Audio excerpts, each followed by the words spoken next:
Pengalaman pertama kali, mikrofon sampai konslet. Masuk YouTube pula tu.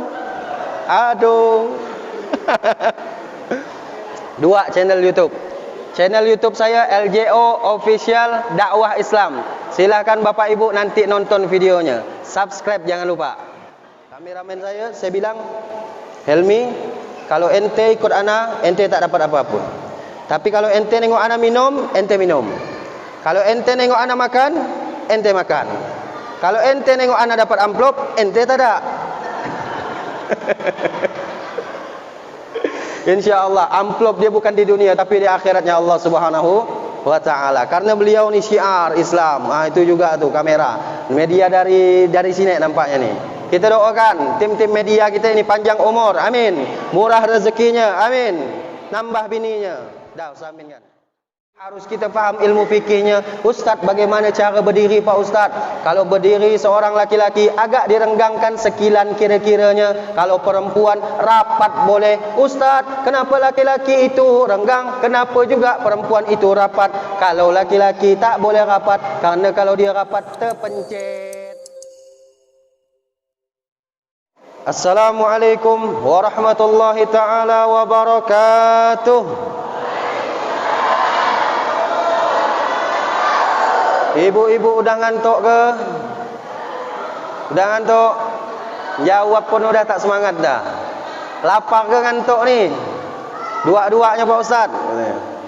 Ada kuih nak depan? Ada, alhamdulillah. Kalau tak ada kuih panitia, so bagikan lagi ibu-ibu. Bapak-bapak, apa kabar? Alhamdulillah. Sebenarnya tak layak saya berdiri di sini ni. Banyak tuan-tuan guru kita ini. Bismillah walhamdulillah wassalatu wassalamu ala Rasulillah Sayyidina wa Maulana Muhammad ibn Abdullah wa ala alihi wa sahbihi wa man walah. Wala hawla wala quwata illa billah. Subhanaka la ilma lana illa ma 'allamtana innaka antal alimul hakim.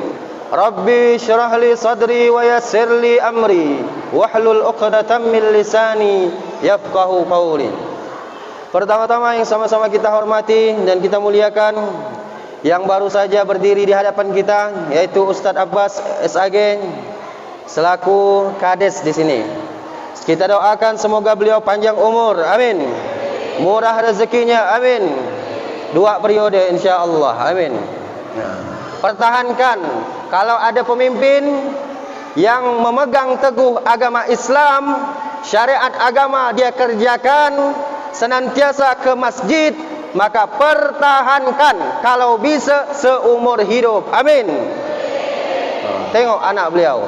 Anaknya Ustaz dia. Masya-Allah, anaknya. Inilah bakal nanti jadi rebutan bagi ibu-ibu yang cari menantu. Betul? Ini bakal jadi rebutan. Ini budak tak selamanya kecil macam gini. Ada masanya dia besar. 10 tahun nanti dia udah bujang. Dah berbulu dah kata orang.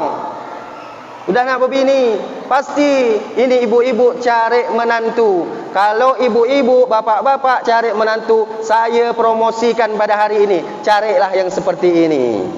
InsyaAllah tenang hati kita dibuatnya. Bapak mertuanya, mak mertuanya, ketika mak mertuanya suka beleter, maka ini anak bisa membacakan Al-Quran kepada mak mertuanya.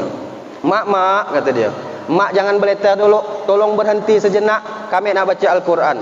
Subhanallazi asra bi'abdihi layla.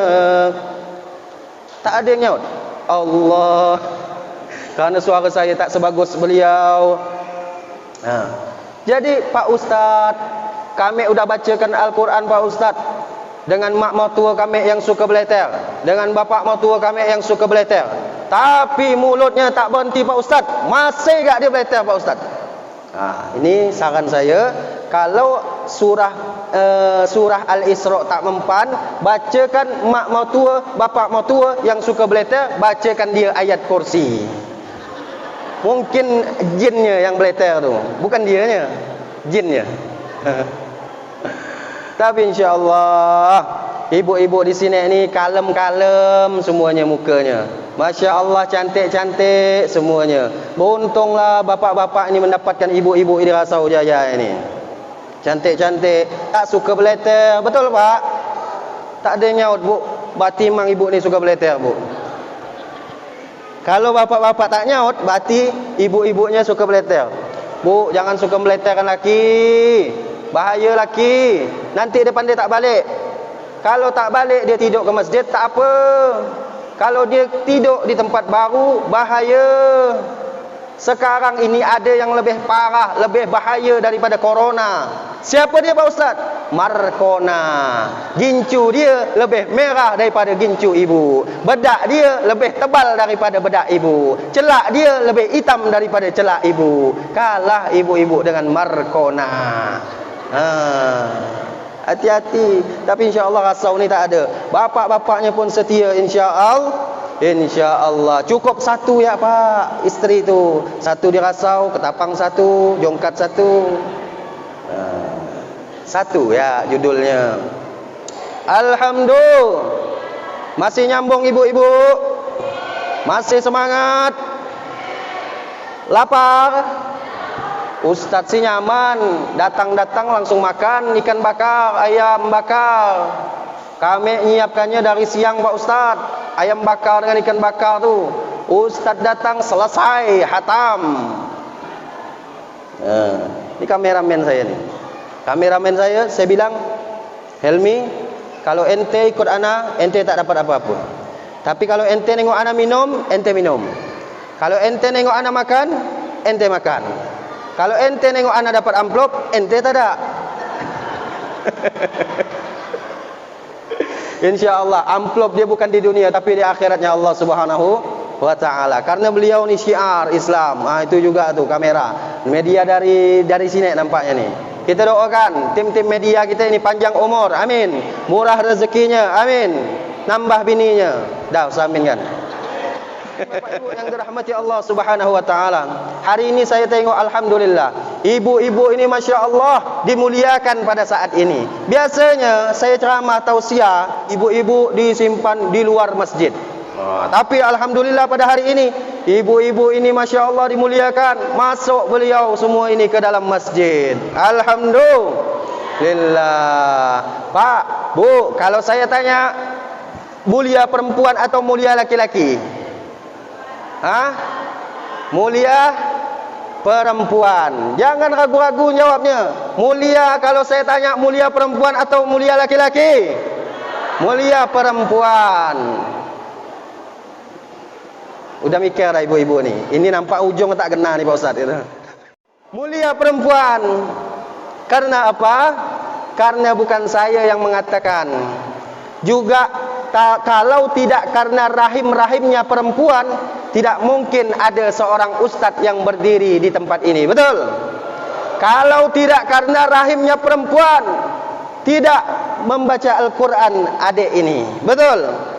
Kalau tidak karena rahim-rahimnya perempuan, bapak-bapak yang ganteng-ganteng ini tidak ada di sini. Tapi karena rahimnya perempuan, kita menumpang rahim perempuan 9 bulan 10 hari, maka lahirlah kita-kita ini semua. Artinya mulia perempuan. Dan bukan hanya saya yang mengatakan, akan tetapi Nabi Muhammad SAW juga mengatakan mulia perempuan. Bahkan ada satu orang laki-laki, dia tanya kepada Rasulullah, "Ya Rasulullah, siapakah yang berhak aku patuhi di muka bumi ini?" Apa kata Rasulullah? Ummuka, ibumu ini laki-laki perempuan. Perempuan. Terus kemudian siapa lagi ya Rasulullah? Apa kata Rasulullah? Ummuka, ibumu. 2 kali Nabi Muhammad SAW menyebut ibumu. Kemudian siapa lagi ya Rasulullah? Dia tanya lagi kepada Rasulullah. Maka apa kata Rasulullah? Ibumu 3 kali. Kemudian siapa lagi ya Rasulullah? Yang keempat baru Rasulullah SAW jawab, ayahmu. Ibu berapa? 3. Bapak 1. 1 bapak, ibunya setuju. Oh, laju abang ni. Nampak? Ini Ini calon balik-balik ni nanti kena tempeleng bini ni. Dah gurau ya kita biar tak ada ngantuk. Maklumlah kita ni habis baca Al-Quran, yang banyak-banyak jinnya tu ngantuk dengar Al-Quran. Padahal diperintahkan kepada kita fa iza quri'al Quran, apabila dibacakan ayat suci Al-Quran di hadapan kalian, fastami'u, maka dengarkanlah baik-baik, wa ansitu, dan diam, la'allakum turhamun, maka kalian akan mendapatkan kasih sayang rahmat dari Allah Subhanahu wa taala. Ya Nabi salam alaika,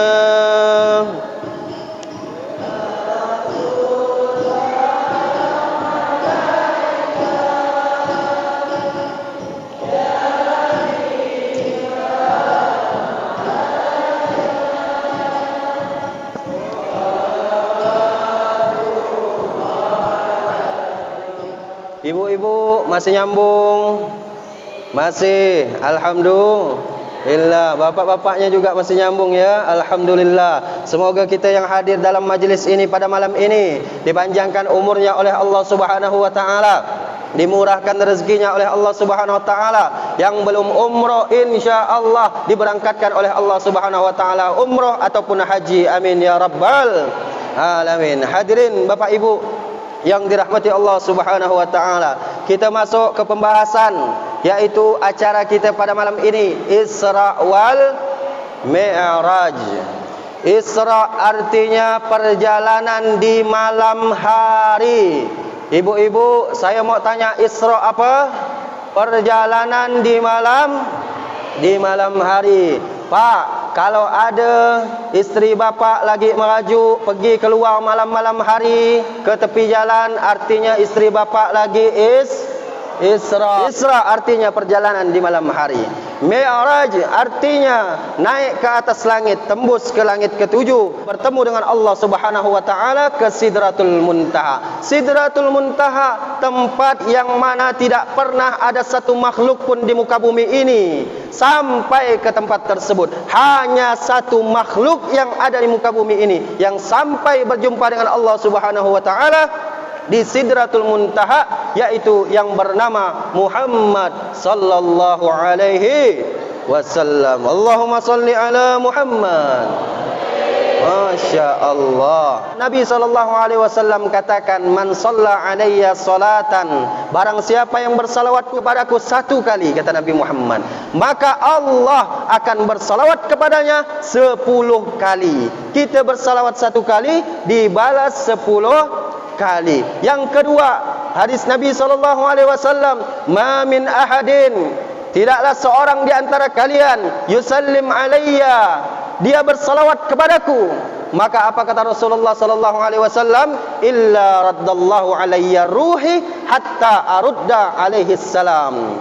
Tidaklah kalian bersalawat kepadaku kecuali Allah akan mengembalikan ruhku kepada jasadku sehingga aku menjawab salam kalian. Yakin apa enggak salawat kita dijawab oleh Nabi Muhammad?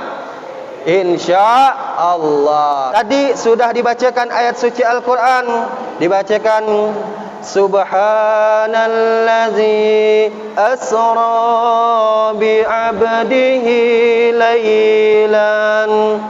Maha suci Allah yang telah memperjalankan seorang hambanya dari Masjidil Haram kota Makkah ilal Masjidil Aqsa kota Palestin. Ini Makkah ke Palestin kalau ditempuh dengan kendaraan onta, ini ditempuh selama 3 bulan. Tapi ketika satu malam itu Rasulullah sallallahu alaihi wasallam menempuh perjalanan tersebut hanya 1 malam. Bapak-bapak, ibu-ibu, kalau saya tanya, misalnya ada orang samping bapak, dia izin, Pak, aku mau izin lo ya keluar. Mau ke mana, Pak? Mau ke Singkawang, kata dia. Mau ke Singkawang. Dia keluar, kemudian dia 15 menit balik lagi dia duduk dengan bapak-bapak. Maka bapak tanya, kau dari mana, katanya. Aku dari Singkawang, kata dia. Nah, kira-kira percaya ke enggak? Tidak akan percaya. Karena perjalanan dari Pontianak ke Singkawang kurang lebih 3 jam perjalanannya. 3 jam. Tapi anehnya ada seorang laki-laki, dia keluar 15 menit ke depan dia balik lagi, dia bilang dia baru balik dari Singkawang. Dua ayat. Kalau tak ada yang dengar gila, yang ngomong tu gila. Tentunya kita tidak akan percaya. Ini lewat akal fikiran. Kalau agama ini lewat akal fikiran kita, maka kita tidak akan percaya juga dengan perjalanan Nabi Muhammad sallallahu alaihi wasallam. Allahumma shalli ala Muhammad. Kita tidak akan percaya perjalanan Nabi Muhammad kalau kita pakai akal. Makanya kita mempercayai perjalanan Nabi Muhammad ini menggunakan hati dan iman. Perjalanan Nabi Muhammad SAW dari Masjidil Haram, kota Makkah, ke Masjidil Aqsa, kota Palestin, ini ditempuh hanya 1 malam. Bukan hanya sampai ke Palestin, tapi naik ke Sidratul Muntaha, menembus ke langit ke-7, sampai 3 alam. Yang pertama alam manusia, alam malaikat, alamnya ketuhanan, yaitu Allah Subhanahu wa ta'ala. Ditembus oleh Nabi Muhammad sallallahu alaihi wasallam. 3 alam ditembus oleh Nabi Muhammad sallallahu alaihi wasallam. Ketika berjumpa dengan Allah Subhanahu wa ta'ala, apa yang didapat oleh Nabi Muhammad sallallahu alaihi wasallam? Yaitu perintah solat. Perintah solat inilah yang didapat oleh Nabi Muhammad sallallahu alaihi wasallam. Awalnya Pak, Bu, solat ini berapa waktu dalam sehari? Kalau saya tanya 50 kali dalam sehari. Bisa bayangkan enggak? Kalaulah solat ini 50 waktu dalam satu hari, bila kita nak membakar ikan, bila nak bakar ayam, tadi tu tak sempat tu. Mungkin ustaznya dikasih makan jagung ya. Tak sempat kita 50 waktu dalam sehari. Tapi asbab perjuangan Nabi Muhammad sallallahu alaihi wasallam, rela beliau bermalu-malu di hadapan Allah Subhanahu wa taala, minta pengurangan atas perintahnya tersebut yang awalnya 50 waktu dalam sehari menjadi 45.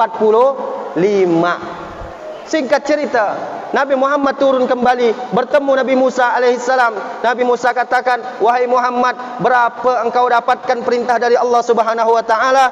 Maka apa kata Nabi Muhammad sallallahu alaihi wasallam? "Aku dapatkan perintah tersebut 5 waktu dalam satu hari." 5 waktu. Apa kata Nabi Musa alaihissalam? 5 waktu pun itu masih berat untuk umatmu wahai Muhammad sallallahu alaihi wasallam. Terbukti apa kata Nabi Musa betul? Umatmu tidak akan mampu. Umat aku yang besar-besar, makanannya madu, makanannya susu, tak mampu kalau ibadah segitu. Apalagi umatmu wahai Muhammad, badannya kecil-kecil, umurnya pendek-pendek, kurus-kurus, tidak akan mampu. Kalaulah kita ini mampu 5 waktu dalam sehari, tengok besok subuh, pasti masjid ini ramai, betul? Solat ini ada musim-musimnya. Macam musim buah-buahan juga. Ada musim rambutan, ada musim cempedak, ada musim durian, ada musim langsat. Kalau umat Islam ada musim sembayang. Bila tu Pak Ustaz? Nanti sebulan lagi, bulan Ramadan. Ibu-ibu, bapak-bapak, tengok. Yang tak pernah batang hidung nampak di masjid, nanti bulan Ramadan ada dia timbul. Yang songkoknya udah berkapuk, pasti dicuci nanti. Sebelum Ramadan 1 hari, dicuci nanti. Aret biasanya. Untuk apa pula aret Pak Ustaz? Nak dibawa ke masjid ke apa? Bukan. Aret itu untuk nebas kuburan maknya, nebas kuburan uaknya, kan? Jadi sebelum puasa ditebaslah, kan? Padahal kita ini jangan mengingat mereka itu tatkala bulan puasa saja. Tapi ingatlah dia setiap hari, 5 waktu, 5 kali kita solat, 5 kali kita doakan orang tua kita. Betul? 5 kali kita doakan, barulah kita menjadi anak yang soleh, soleha. Dan ini secara langsung otomatis pahala ibadahnya juga mengalir kepada orang tua yang telah melahirkan dia. Ini Isra Mi'raj. Acara Isra Mi'rajnya Nabi Muhammad SAW ini mengingatkan kita tentang solat. Berapa banyak kiai di luar sana, berapa banyak ustaz di luar sana yang mengisi acara Isra Mi'rajnya Nabi Muhammad SAW, tidak ada lain yang dibicarakan adalah solat. Saya mau tanya dulu bapak ibu ini, udah solat Isya ke belum? Ada yang belum solat Isya? Karena kalau tidak solat Isya, percuma kita datang Isra Mi'raj. Karena yang kita ingat tatkala Isra Mi'raj ini adalah solat. Kata Nabi Muhammad SAW, amalan yang pertama kali dihisab nanti di hari kiamat adalah solat. Fa in saluhat saluha sairu amali, wa in fasadat fasada sairu amali.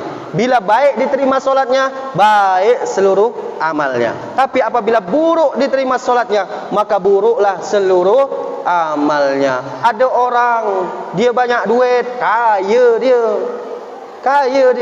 tapi dia tak pernah timbul ke masjid. Kalau ada acara Isra Mi'raj, dia nyumbang paling banyak. Kalau ada pembangunan masjid, ini masjid kalau bisa dia semua yang bayar. Tapi tidak pernah solat, maka sedekahnya tidak ada apa-apanya di hadapan Allah Subhanahu wa ta'ala. Mau dia sedekah 1M, 2M, 3M sampai 100M pun dia sedekah untuk jalan Allah Subhanahu wa ta'ala, kalau dia tidak sembahyang, maka sedekahnya tidak akan naik di hadapan Allah Subhanahu wa ta'ala. Jadi yang kita utamakan ini adalah solat.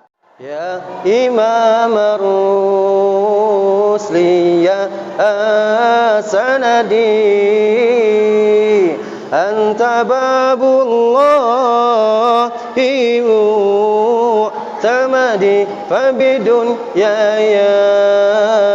wa akhirati, ya Rasulullah biyadi ya Imam Rusli ya sanadi, anta babullahi mu'tamadi, fabidunya wa akhirati, ya Rasulullah biyadi ma'at aynun walay satara, tahirul akhlaqi wa siyami ya Imam Rusli ya sanadi, anta babullah.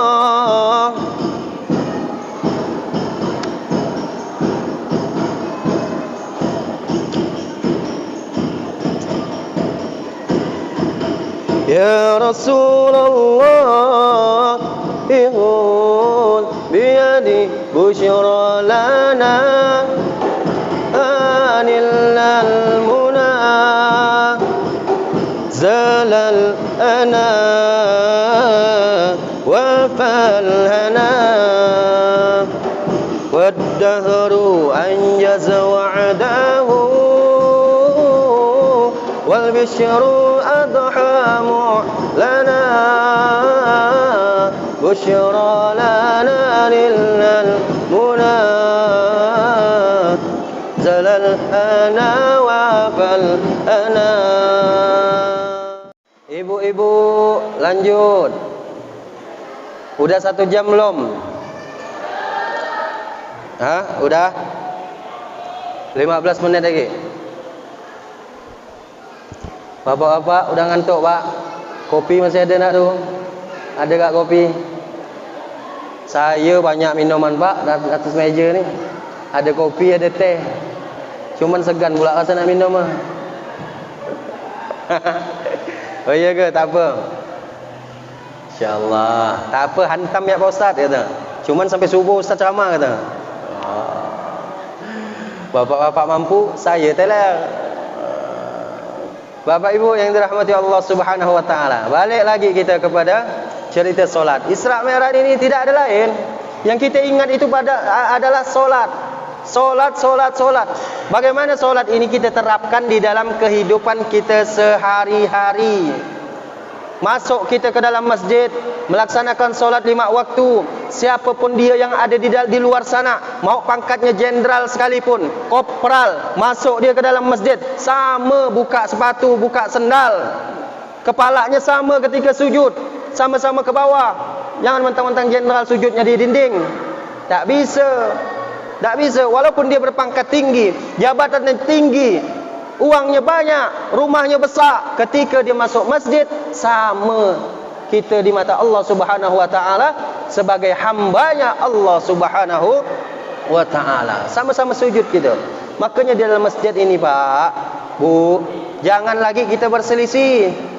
Imam, ketika imam sebelum mengangkat takbir Allahu Akbar, apa yang dilakukan imam? Dia toleh kanan, dia toleh kiri, dia katakan apa? Sufufakum, rapatkan saf kalian, wala takhtalifu, jangan kalian berselisih. Tapi kita ini umat Nabi Muhammad, dalam masjid pun masih berselisih. Ada yang kunut, ada yang tada, ada yang bismillah, ada yang tada. Udah jangan diperselisihkan, ikut ya imam tu. Cuman kalau imam berkunut, ente angkat tangan berkunut. Kalau ente tak angkat tangan, artinya ente melawan imam. Imam ini dijadikan ju'ilal imam liyutamma bih. Dijadikannya imam ini untuk diikuti, bukan diingkari. Aku tak suka Pak Ustaz.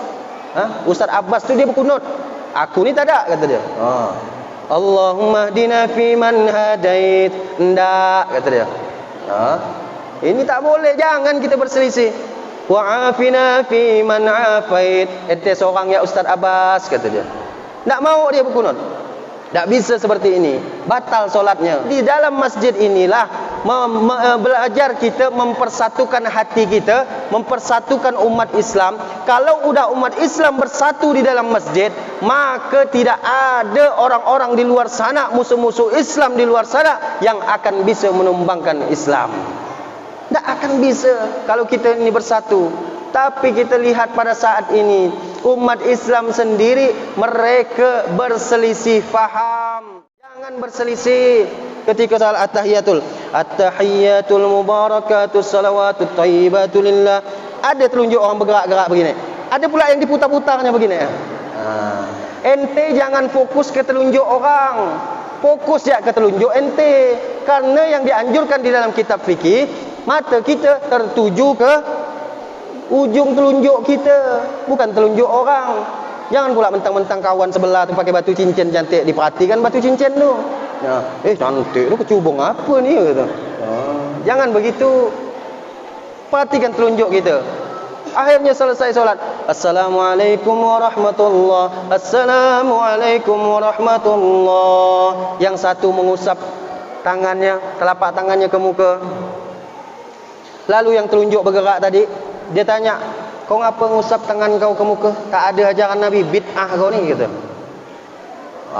Aku ni bukan apa ngusap muka ni, aku pening kepala, kata dia. Kenapa pula kau pening kepala? Aku tengok telunjuk kau tu berputar, kata dia. Makanya jangan berselisih. Masalah solat ini udahlah. Masalah bismillah tak bismillah itu jangan kita berselisih. Tapi kita yang bermazhab Syafi'i, bismillah ayatan minha. Bismillah termasuk satu ayat di dalam surah Al-Fatihah. Kalau kita ikut mazhab Syafi'i, tak baca bismillah, maka tak sah solat kita. Karena Al-Fatihah termasuk daripada salah satu rukun solat. Harus kita baca Al-Fatihah.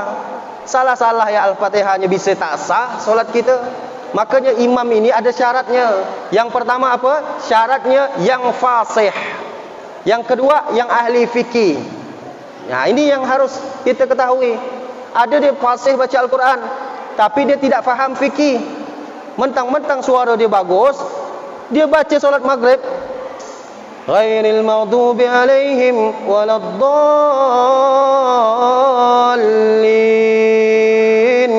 Amin. Bismillahirrahmanirrahim. Tabarakalladzi biyadihil mulk wa huwa ala kulli syai'in qadir. Dibacakannya tabarak. Rakaat pertama dibacakannya tabarak. Rakaat kedua dibacakannya hal ata 'alal insani hinum minad dahri lam yakun syai'an mazkura. Dibacakannya al-insan. Memang kalau kita imam pada saat ini, rakaat pertama kita baca tabarak, rakaat kedua kita baca al-insan. Makmum ini tidak akan membatalkan solatnya, walaupun dia sudah rasa tak mampu, tetap dipertahankannya. Tapi ingat-ingat, besok makmum ini tak akan balik lagi batang hidung ke masjid. Aku jerak dah sembahyang situ, bergegar lutut aku, kata dia. Tak sempat lagi dah aku nak nyentuh nasi dibuat dah.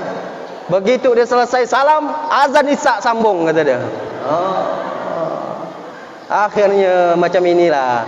Jadi kita ini selain fasih harus tahu hukum fikihnya. Makanya ada gunanya imam ketika sebelum mengangkat takbir, dia tengok kanan, dia tengok kiri. Kalau ada orang tua-tua, maka pendekkan ayatnya, kecuali semuanya setuju. Misalnya kayak subuh Jumaat, kita baca apa biasa? Di sini ada tak? Baca as-sajadah. Kita sujud tilawah. Namanya sujud tilawah. Ayatnya namanya ayat sajadah. Jangan terbalik, sujud apa kau ni? Sujud sejadah, kata dia. Tapi tak apalah, untuk pemula tak apa-apa, dimaafkan. Sujudnya namanya sujud tilawah. Nama ayatnya ayat sajadah. Alif lam mim tanzil. Hadirin Bapak Ibu yang dirahmati Allah Subhanahu wa taala, itulah syarat menjadi imam. Maaf cakap, imam tidak boleh pekak. Ada imam pekak, misalnya Allahu Akbar, harusnya sujud, dia berdiri pula. Nah, kita baik tahu subhanallah, masih pula berdiri. Subhanallah, masih tak berdiri. Dibantaikan pula rukuk lagi. Ni kacau ni. Subhanallah. Tak ada tak? Tolakkan dia dari belakang. Jadi orang pekat tak boleh. Maaf cakap, kalau orang tak bisa mendang, tak ada nampak, masih boleh imam. Asalkan jangan pekak. Kalau tak dengar, udah tak bisa dipakai. Kalau makmum tak ada syaratnya, mau dia pekak ke, mau dia bisu ke, serah dia. Karena jadi makmum, imam penuh syarat, harus memenuhi syarat. Begitu juga dengan kita, pemimpin kita, gubernur kita, DPRD kita, Pak Dewan kita, harus kita pilih dengan sebaik-baik mungkin. Dan ketika kita menjadi pemimpin, harus tahu kemauan rakyatnya. Betul. Jadi rakyat ini apa-apa semuanya mau gratis. Betul Bu? Rumah sakit gratis, sembako gratis, terus gratis murah. Sembako murah, sekolah gratis. Inilah yang dimau rakyat. Sama dengan imam masjid. Imam masjid ini harus mengerti maunya makmum itu seperti apa. Maunya makmum ini solatnya cepat, surahnya pendek. Dah habis. Baterainya mic-nya habis. Bukan habis ramal. Betul kan, Dok? Dah selesai? Bu? Dah? Mic tak bunyi macam mana?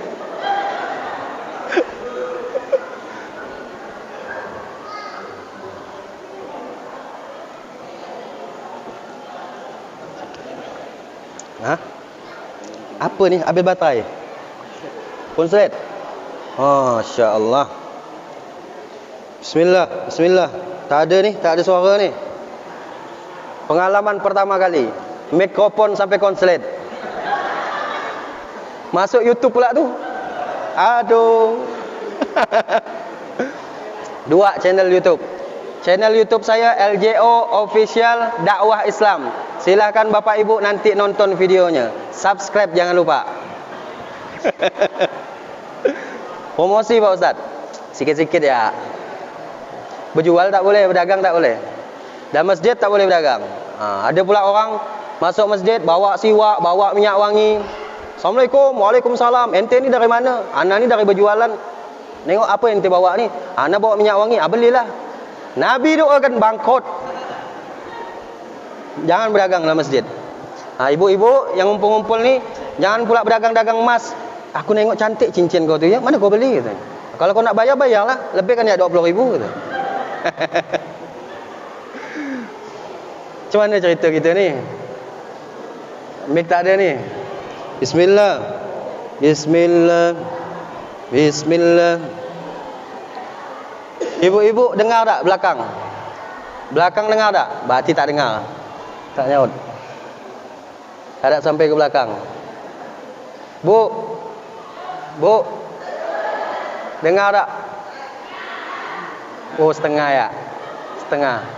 Bu, yang belakang dengar. Tak ada sampai. Tak apalah. Alhamdulillah. InsyaAllah tahun depan kita pasang. Kenapa tak ada macam ini dari tadi? Sampai nak habis dah suara saya di mana.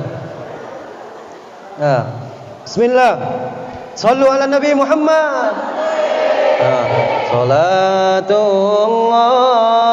salamullah ala Taha Rasulillah. Salatullah salamullah ala Yasin. Tawassalna bismillah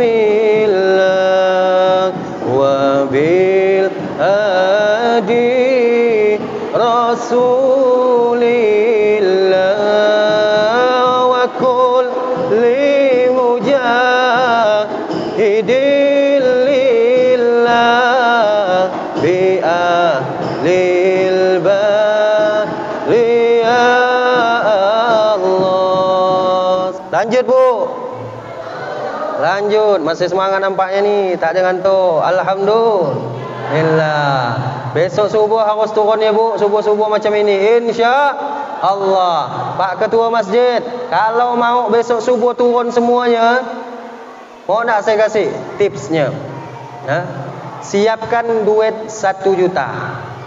Azannya, setelah azan dikatakan yang solat subuh dapat duit 100,000. InsyaAllah penuh masjid kita ni. Penuh masjid kita. Dah, kita balik lagi pada cerita tadi. Jadi imam ini harus mengerti maunya makmum. Makmum kita ini pak, maunya solatnya cepat, ayatnya pendek.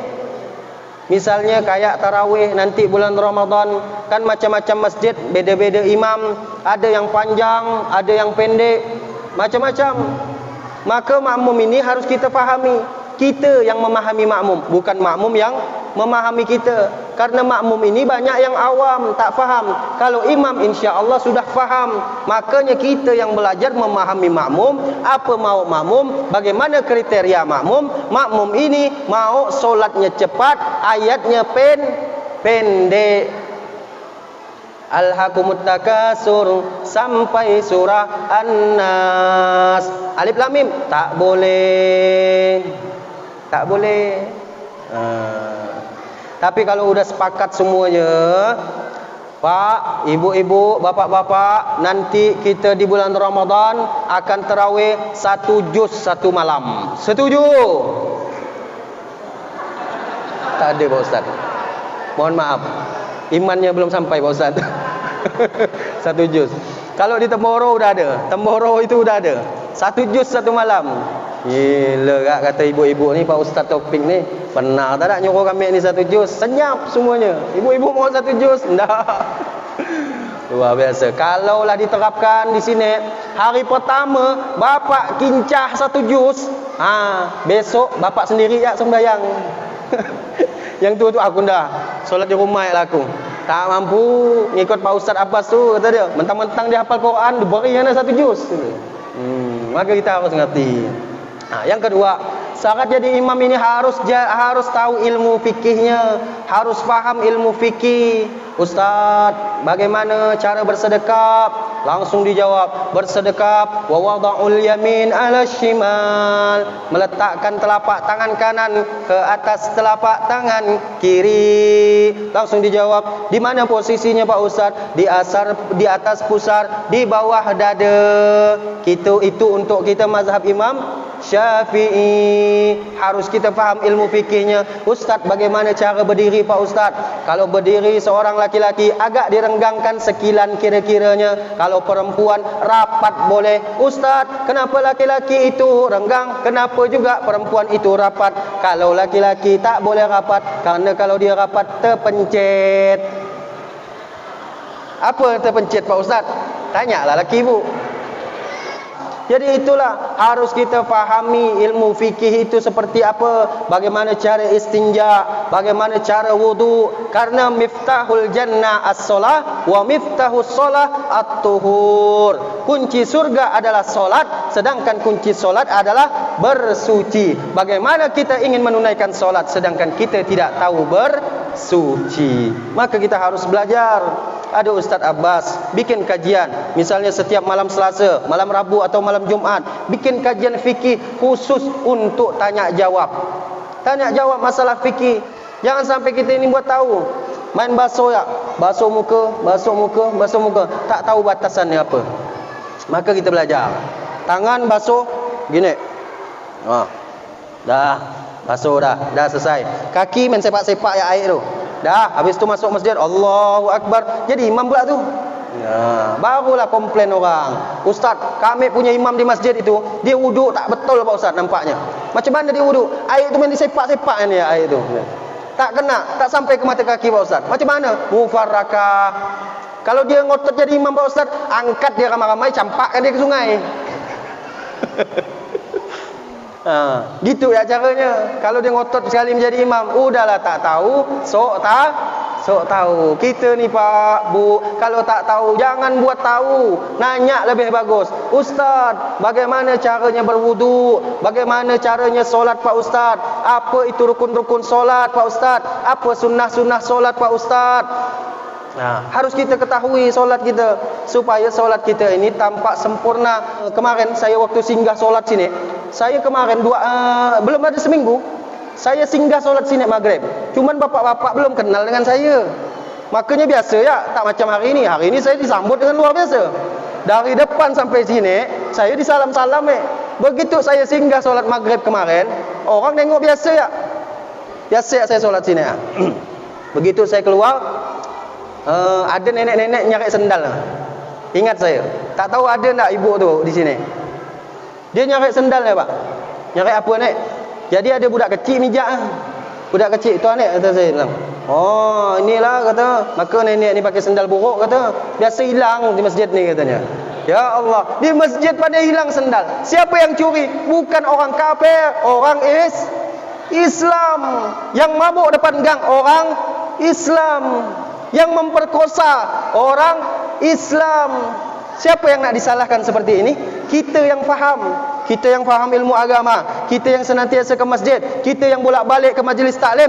Tanggungjawab kita atas kerusakan umat di sekitar kita, terutama umat-umat yang tidak solat. Itu tempatnya pasti di nerakanya Allah Subhanahu wa ta'ala. Dua pertanyaan Allah Subhanahu wa ta'ala nanti di akhirat. Yang pertama adalah masalakakum fi saqar, apa yang menyebabkan kamu masuk ke neraka sakar? Apa mereka katakan? Qalu lam nakum minal musallin, aku bukan tergolong orang-orang solat ya Allah. Orang yang tidak solat tempatnya di neraka. Yang kedua pertanyaan Allah, alam ya'tikum nazir, apakah ada seseorang yang telah memberikan kamu peringatan? Apakah ada seseorang yang mengajak kamu untuk solat? Dua pertanyaan. Kalau dia jawab qalu bala qad jaa ana nazirun fakazzabna, ya Allah telah datang Ustaz Abbas mengajak aku untuk solat ya Allah, tapi aku dustakan ajakan dia. Kalau dia jawab seperti ini, selamatlah kita semua. Tapi kalau dia jawab tak pernah itu ya Allah. Orang-orang main pergi dia ke masjid ya Allah. Kami tengah main gitar di depan gang, dia lewat ya Allah. Tidak pernah sedikit pun lisannya mengajak kami untuk taat kepadamu ya Allah. Maka kita pun jangan berhayal masuk ke syurganya Allah Subhanahu wa taala. Kita pun akan ditarik ke nerakanya Allah Subhanahu wa taala untuk menemani mereka yang masuk ke nerakanya Allah Subhanahu wa taala, karena kita tidak pernah mengajak dia untuk berbuat kebaikan atau mengajak dia untuk solat. Akhirnya Bapak Ibu yang dirahmati Allah Subhanahu wa taala, solat inilah yang harus kita ingat ketika acara Isra Mi'rajnya Nabi Muhammad sallallahu alaihi wasallam. Tidak ada lain yang diceritakan para kiai, yang diceritakan para habaib, yang diceritakan para ulama, yang diundang acara Isra Mi'raj Nabi Muhammad sallallahu alaihi wasallam adalah tentang solat. Bagaimana kita ini senantiasa menjaga solat, jangan sampai kita ini melalaikan waktu solat. Karena apa? Karena di dalam Al-Quran dikatakan fawailul lil musallin, celakalah bagi orang-orang yang solat. Dikatakan celaka bagi siapa? Bagi orang yang solat. Siapa orang-orang yang dikatakan celaka di dalam solat? Alladzina hum an solatihim sahun, yaitu mereka yang lalai daripada solatnya. Penafsiran ulama berbeda-beda. Ada yang menafsirkan lalai dari segi pikirannya, ada yang penafsiran mengatakan lalai dari jumlah rakaatnya, ada juga yang mengatakan lalai dari segi waktunya. Kebanyakan umumnya kita pada saat ini lalai dari segi waktu. Kita ini semua banyak lalai dalam segi waktunya. Allahu Akbar, Allahu Akbar. Kita lewat di jalan, motor tu tak pakai rem lagi, tak ada remnya, blong remnya. Tengok ya masjid, cantik masjid tu ya, kata. Ngomong kata. Untung tak ada kontainer di depan. Kalau ada kontainer, azan sudah berkumandang, kita tak ada menunaikannya, maka selap kita di belanat malaikat. Maka Bapak Ibu yang dirahmati Allah Subhanahu wa taala, jangan pernah lalaikan solat, jangan pernah tinggalkan solat hanya karena perkara-perkara dunia. Lebih baik kita kehilangan dunia ini karena Allah, jangan sampai kita kehilangan Allah karena dunia ini. Betul? Karena apa? Karena sesuatu yang ada di dunia ini tidak akan kekal. Contohnya apa Pak Ustaz? Contohnya ibu-ibu, datuk-datuk, nenek-nenek yang tua ini. Dulunya dia muda, dulu rambutnya hitam, pekat, sekarang udah putih. Kita yang muda jangan ketawa. Itulah gambaran kita nanti 50 tahun ke depan. Kita tidak selamanya muda. Suatu saat kita juga akan menggantikan dia. Hari ini mungkin muka kita tampan, cantik. Sekarang nanti 20, 30 tahun ke depan, maka itu semua akan berubah. Begitu juga kasih sayang suami istri juga akan berubah. Tapi insya-Allah jemaah di Rasau Jaya ini cintanya tidak akan berubah. Cinta sampai mati. Bini mati, laki kawin. Hadirin yang rahmati Allah Subhanahu wa taala, sama juga ibu-ibu, Pak, kalau kita wafat dia pasti kawin lagi. Udah hukum Allah dah. Makanya saya katakan pada malam ini, bapak-bapak yang banyak nyimpan harta, lebih baik hartanya disumbangkan ke masjid, panti asuhan, pondok pesantren. Karena nanti kalau bapak-bapak wafat, itu harta siapa yang punya? Istri bapak. Dia akan menikah. Bu, jangan salah laki-laki. Ini laki-laki ini luar biasa lagi. Bininya masih hidup, udah dibantaikannya kahwin dah. Diam-diam ya kata. Dia sama dia yang tahu tu. Ini luar biasa laki-laki. Maka jaga-jaga. Kalau ada HP yang pandai berkunci, Bu, hati-hati. Ustaz ni nampak pengalaman ni kata. InsyaAllah tak. Saya ni menganjurkan kebaikan-kebaikan semua. InsyaAllah laki-laki ibu ini semua setia, perempuan-perempuannya juga setia, menutup aurat secara sempurna. Dan semoga pada malam ini kita ini bukan hanya bertemu di Masjid Rasau Jaya ini, di masjid apa? Nurul Muslimin ini, tapi insya-Allah pertemuan kita yang kedua nanti di syurganya Allah Subhanahu wa taala bersama Nabi Muhammad sallallahu alaihi wasallam. Cukup, Bu? Alhamdulillah. Dah, demikianlah apa yang dapat saya sampaikan. Kurang lebihnya mohon maaf. Bila ada silap salah kata, mohon dimaafkan.